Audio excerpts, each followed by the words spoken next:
Hey, let me ask y'all something. One said Christ is white, one said he don't know, so. Okay, cool. Hey, y'all come here. Get up under this tent. It's hot. I gotta check on my baby. All praises, sis. You got to make sure that you start making forth the change, Sister Brianna. Hey, big bro, what's your name, little bro? Huh? Torrance? Jordan. How old you, Jordan? Huh? 17, how old you, little bro? 15, how old you? 15, how old you? 14, how old you? Okay, 15 years old, all the way from 17, that's the oldest one out here. What y'all actually doing today? What y'all getting into today? Nothing? Which one of y'all said y'all don't know what Jesus looked like? Raise your hand. You little bro, you say you don't know what Jesus looked like? Who said Jesus was white? Oh, y'all say Jesus was white. Why y'all say Jesus was white? Look at this image right here. Who is this? Y'all don't know who that is? Watch this. We're going to read it out of the Bible. Go to Revelation 1. Revelation chapter 1 and verse 1. The revelation of Jesus Christ, which God gave unto him to show unto his servant things that must surely come to pass. And he sent and signified it by his angel unto his servant John. Verse 14. His head and his hairs were white like wool, as white as snow. He say his head and his hair was white like snow. Is this how white and woolly? This how not white and woolly. Read. And his eyes as a flame of fire. Is his eyes red? His eyes not red at all. Read. And his feet like unto fine brass. What color is brass? What color is a penny? It's brown, right? Right? It's bronze, right? So it say Jesus' feet was bronze or brownish. Read. As if they burned in a furnace. Look bro right here that said Jesus was white. If I burn, you said you didn't see him, I'm sorry. If I burn anything, what color it turn? If I burn white rice, what color it turn? It turned black. So according to what we just read, what color would Jesus be? He'll be a black man, right? So at the end of the day, go to Deuteronomy chapter 4 verse 9. I'm going to show y'all something. The oldest one of y'all is 17. The thing is, in our community, we don't teach God in our community. How many of y'all young men go to church? You see what I'm saying? If I ask y'all who is Moses, do anyone of y'all know who Moses is? Right. I know. Watch this though. Read Deuteronomy 4 and 9. Deuteronomy chapter 4 and verse 9. Only take heed to thyself. The Most High God wants us to take heed to ourselves, right? You got to worry about yourself. You can't worry about what your little partner going to be doing in the meantime. The Lord say you right here and you listening, only take heed to yourself. Read. And keep thy soul diligently, lest thou forget the things which thine eyes have seen. Read. And lest they depart from thy heart all the days of thy life. But teach them thy sons and thy sons' sons. Look. Half of the men you see up here, we old enough to be part of your fathers. The Bible commands us to teach the young men the image of Jesus Christ, to show them who they are in the Bible. Because if I ask you, who are you in the Bible, what would you say, Jordan? You don't know, do it. Who you is in the Bible, little bro? You don't know. What about you, little bro? Right, yeah, what would you find yourself in the Bible? Go to Deuteronomy 76. I'm going to show you where you're at in the Bible. The thing is, in our community, it's not taught. You feel me? When we see the Bible, we think it's just all, no. Every man you see up here, we come from the same lifestyle, the same walk of life. Probably was getting the same troubles that you brothers might be getting ready to get yourselves into. You understand what I'm saying? Because it's the summertime, it's hot. What y'all gonna do in this heat? You're gonna wind up doing something, either running with the little girls or getting yourself into some trouble. You understand what I'm saying? Watch this though, read. Deuteronomy chapter 7 and verse 6. For thou art an holy people unto the Lord thy God. The Most High God said there's a group of people that's holy, meaning set apart. The Lord separated a group of people. Read.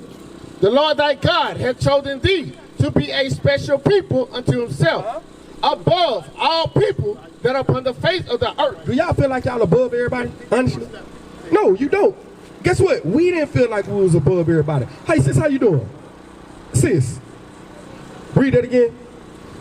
For thou art an holy people unto the Lord thy God. The Lord thy God hath chosen thee to be a special people unto himself. Now, if the Bible says that there's a group of people that's special and holy and set apart, don't you want to know who those people are? You should want to know who those people are at the end of the day. Because when you look on this sign right here, do y'all see anybody in the neighborhood calling themselves Judah or Benjamin or Levi? But you do see people calling themselves American blacks though, right? African Americans, you hear that, right? Those same people, the Lord said in a lot of days they wouldn't know who they were. They would go by these names. Go to Jeremiah 17 and 4. And I want to backtrack. How you say you were, little bro? She's saying that Christ is not black. You say Christ not black? I say he of a darker skin, but not necessarily black. Okay, let me ask you this though. Is he this color? No. Do you ever see him in the image of he black or anything like that? Not this color either. Okay, but check this out. Is he this color? No. Do you stand up against this color right here? Or do you say it doesn't really matter? A lot of us say it doesn't matter. The only time that it matters, sis, I'm going to be honest. What's your name? Maya. The only time it matters, sis, honestly, is when we see our own image. I ain't gonna lie to you, because like I was asking these little brothers, I just asked these little brothers, do they feel special and do they feel holy? They said no. If I was to ask you, do you feel special and holy, what would you say, sis? You do. What make you special and what make you holy? Just to be here, right? I'm going to tell you what make me feel special. What make me feel special is to know that Jesus Christ looks just like me, and he only coming back to save the people that look like me and do his commandments. That make me feel special. You understand what I'm saying? Because today, in all honesty, I'm going to be real, none of our people have any whereabouts of where they're going or how they're coming. We walk around every day aimlessly with no goals and no aspirations because of this image. You understand what I'm saying, sis? No. So I'm going to backtrack. I'm going to show you that Jesus Christ, you may say, go to, just for time's sake, go to Sons of Solomon 1 and 5. I'm going to show you that he is that color. Do you know who King Solomon is? King Solomon would be Jesus Christ's grandfather. David would be his great-great-grandfather all down the line. You understand what I'm saying, Sister Maya? I'm going to show you what color Solomon was, his grandfather. Now you tell me what you think Jesus looked like if his grandfather looked like this. Read. Song of Solomon, chapter 1 and verse 5. I am black. I am what? I am black. So Solomon straight out the gate say, I'm a black man, read. But come, if you got time, if y'all look up the word comely, C-O-M-E-L-Y, it means beautiful. King Solomon said he was black and beautiful. Don't we say that in our community today? I'm black and beautiful. You done heard it before, ain't it? I'm black and beautiful. King Solomon said he was black and he was beautiful. This is his grandfather. So if his grandfather a black man, what color you think he was? I'm asking you, Maya. Let him know. Ruger, come on. We'll let you see it. Come on. She said she want to see what's going on. Read verse 5. Right there. Verse 5. Read verse 5. You read. I'm trying to see what. It's the same book you got in your, it's the same Bible you got at your house. You understand what I'm saying, sis? The thing that we're trying to show our people is, guess what? We not being taught this out of the Bible. You understand? It's a Bible in your house. It's a Bible probably in their house. But at the end of the day, we don't read the Bible. When you go to church, do they read the Bible? When I see them at church, they just screaming and they jumping around and they hollering and they tell you, send that plate that way and send it back that way. They not reading the Bible. You understand what I'm saying, sister? So go back to what I had you holding. Hey, y'all young men, how old you said you was again? You 15. Why you got lighters on the front of your shirt? It ain't for fireworks, 4th of July gone. You smoke, right? Why you smoke? I smoke for myself. Okay. You smoke, Jordan? Okay, why you smoke, Jordan? You don't even know. What you smoke, little bro? You like you smoke. I can see that you've been burnt. You smoke, don't you? You smoke, this is? Okay, all praise to the Most High. Go to Exodus 22 and verse 3. You say you don't know why. The Lord, go to Deuteronomy 28 and 28. The Most High God prophesied that our children would be smoking and they wouldn't know why. Because he said he was going to put curses on a group of people that disobeyed his commandments. You know that your temple is God. You know when you look at the back, I used to smoke weed too, and cigarettes. On the back of the cigarettes, it said it may cause what? Cancer. So that means it's like me taking a gun, a fully loaded gun, and just hoping that the bullet don't hit me in my head. That's suicide. Right. You understand what I'm saying? For us to have a suicidal spirit on us, that means that God ain't dealing with us as a whole. You understand what I'm saying, bro? I'm going to read it to you. Watch this. Read. Deuteronomy chapter 28, verse 28. The Lord shall smite thee with mad. Y'all ever heard them say that's a mad man? A mad man mean he what? He crazy. That mean he crazy. The Lord said the children of Israel would be smitten with madness. Right. They would do crazy things like smoke cigarettes they know will kill them. Or smoke the same tobacco they say is going to kill them. That's a crazy thing to do. Read. The Lord shall smite thee with madness and blindness. And blindness. You see how you can see? You see everything in front of you, right? But guess what? The sister just said Jesus Christ wasn't a black man. That's the blindness that Jesus Christ, that's what he was talking about. The blindness is we can read out of the Bible and show you that Jesus Christ is a black man, but we couldn't see it. Right. That's part of the curses that the Lord said was going to be on us. So he's going to smite us with madness and blindness. Read. An astonishment of heart. Y'all know what it means to be an astonishment of heart? You know what that means? Astonishment of heart. It means an amazement, right? For instance, our young men, they wearing clothes that's skin tight. Right? Or our sisters are half dressed with everything that they got out in the street, but she want to be treated like a princess. That's an astonishment. Y'all want a water? Read. The Lord shall smite thee with madness. So he said going to smite us with madness, read. And blindness. And blindness. An astonishment of heart. And he said an astonishment of a heart, meaning wherever we go, we was going to be an amazement, and not in a good way. Read. And thou shalt group shall grope at noonday. Right now it's like 12 o'clock this noonday, right? Groping meaning you're trying to find your way. Do I need a flashlight right now? I can clearly see. The Lord said the children of Israel wasn't going to be able to see in a lot of days. And they was going to grope at noonday at this part of the time of the day. Read, and what else they going to do? As the blind gropeth in the darkness. You know what that groping is? It's trying to find a mechanism. I asked you why you smoke. You said you smoke for you. I asked my little brother Jordan. He said he don't know. Bring it out. The real reason why we smoke weed and cigarettes and stuff, bro, it's a coping mechanism. It blind out everything that you got going on. Or one thing we do, little bro, we do it to be cool because that's what they pushing our music. Right. Because do NBA Youngboy talk about marriage? Bring it out. What he talk about? He talk about killing. That's all I ever heard the young man talk about. He talk about killing. I'm going to put a clip on you. I'm going to shoot you, and I'm going to smoke, and I'm going to get high. And now he got his fingernail polished. He got his nail polished. Now he push. Guess what? I'm going to be real. Young men that's going to be quote-unquote hardcore are thugged out. They're going to start painting their nails because they idol do it. Bring it out. Because guess what? We already wear the skinny clothes. We already wearing the tight pants. Read. And thou shalt not prosper in thy way. Do you prosper in everything that we do as a collective? We do? As a collective? We don't. We at the bottom. That's because the Lord said because we disobeyed his laws. Go to 1 Corinthians 3:16. You're the temple of God. Like sis, she just said the same thing. So this is not just for you. This is for everybody out here that can hear this. All of our brothers and sisters right now, I'm going to be honest, they at the store all day long. They're smoking weed. They're smoking cigarettes. And like I said, we ain't got no hope or no aspirations. Read. 1 Corinthians chapter 3 and verse 16. Know ye not that ye are the temple of God? Have anybody ever told you, little brother, that you're the temple of God? Nobody ain't ever told you that, and we understand that. But the Bible says you are the temple of God. Read.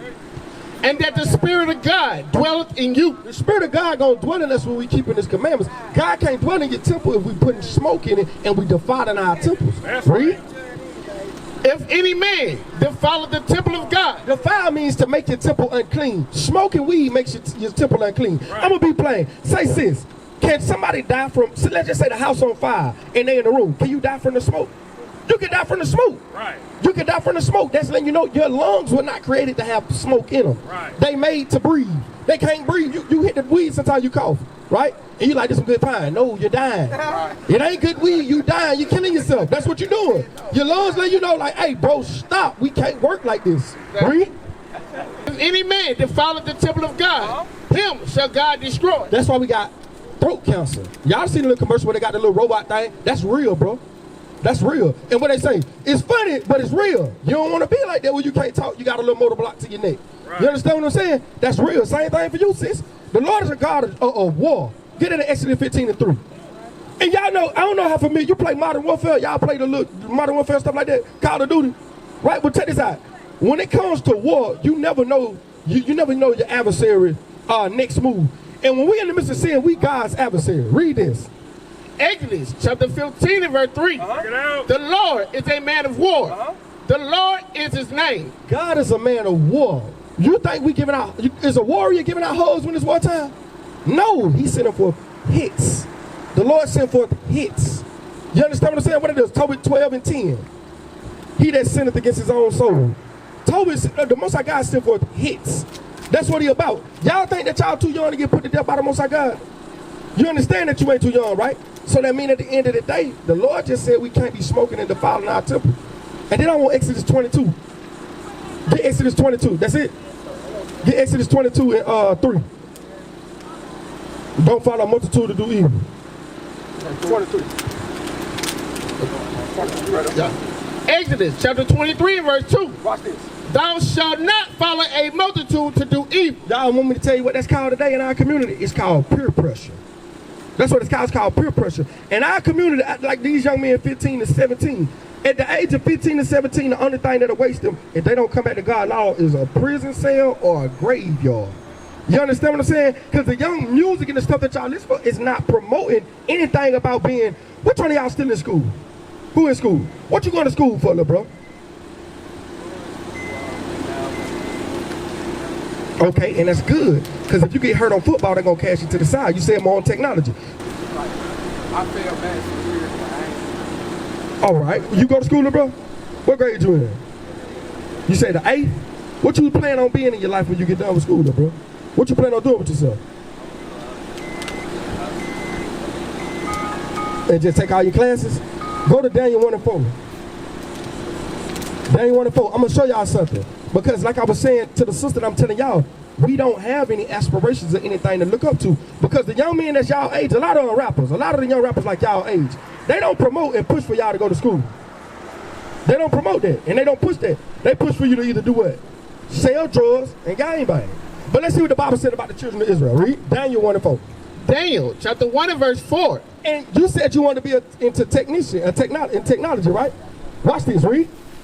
Children in whom was no blemish. So it said it was children with no blemish, meaning no sin in them, right? They weren't smoking weed, they weren't doing these things. But it's talking about children. So it say these group of children, they wasn't with any blemish, read. But well favored. They was well favored, meaning wherever they went, they was likable children. Y'all seem like some likable young men, you just don't have no guidance. I'm just gonna be straight. You don't have no guidance. Read. And skillful in all wisdom. They was skillful in all wisdom. Technology, that's wisdom. You understand what I'm saying? Being a mechanic, that's wisdom. Learning carpentry, that's wisdom. You understand what I'm saying? So it say the children of Israel, they was very knowledgeable in these things. Read. And cunning in knowledge. And what? And understanding science. You know that in order to do technology, you have to understand science. That's what the scripture just said. The scripture said that at one point in time, we understood that it's a good thing for you to be in school, bro. That's a great thing. You understand what I'm saying? But the moral of the root of it, the Lord said, go back to Exodus, the Lord said that you can't follow a multitude to do evil, though. Meaning what? When you're trying to do right, you're going to have to separate yourself from a lot of people. Right. You're going to have to go down that road by yourself. Because everybody, I'm going to just tell you the street straight. If y'all all don't get together, you'll look up 5-6 years from now, one of your partners will be dead, one of them will be in prison, one of them might have 5, 6, 7 kids, one of them might even be on the side of the road as a bum. I'm 31 years old, and everything I just named you, I got homeboys in each lot. I got a partner doing 30 years, I got a partner that's a bum, I got a partner that don't do nothing with his life but rob and steal. Guess what? Because they didn't have God's laws and they didn't have no guidance. Read.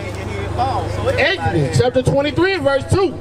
Thou shalt not follow a multitude to do evil. I want y'all to keep hearing that. Because as young men, I'm going to tell you, all going to happen is you're going to get around somebody that's a little bit older and you're going to find a brother that might be selling a little drugs. He might have a little gun on him or something like that. And guess what? He might get into some stuff, but all y'all going to suffer from it. So the Lord say, don't do what? Thou shalt not follow a multitude to do evil. Neither shalt thou speak in a cause to decline after many. Y'all know how they say snitches get stitches and all that right there? The Bible say we're not supposed to speak in a matter that'll cause judgment and not go forth. Because for instance, that's somebody that passed away right there, right? Somebody got hurt right here, right? In our community, if somebody get killed, do we go forth to tell what happened? We don't go tell what happened. You think God okay with us not telling what's going on in the community? Watch this, get Leviticus 5:1. Because I'm going to tell y'all something. Y'all young men here for a reason. You say you in the 8th grade. What grade you in there, bro? You in the 7th grade? I remember you from up there when we were playing basketball at the park. When we had the little family fun day, we was up there and you was shooting basketball. You understand what I'm saying? Watch this though, read. Leviticus chapter 5 and verse 1. And if a soul sin and hears the voice of swearing and is a witness, whether he has seen or known of it.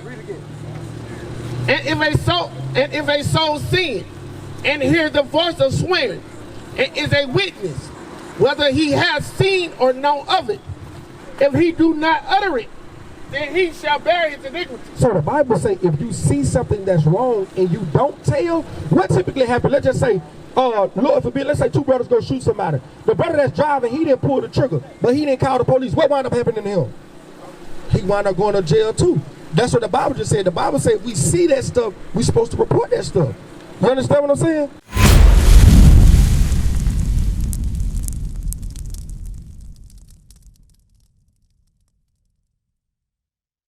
What is a nation?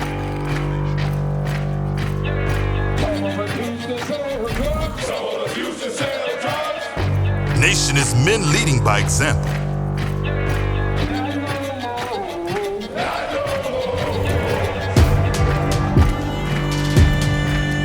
Nation is family.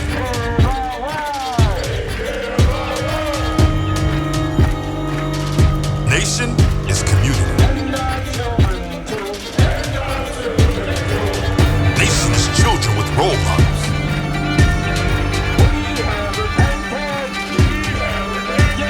Nation is unity.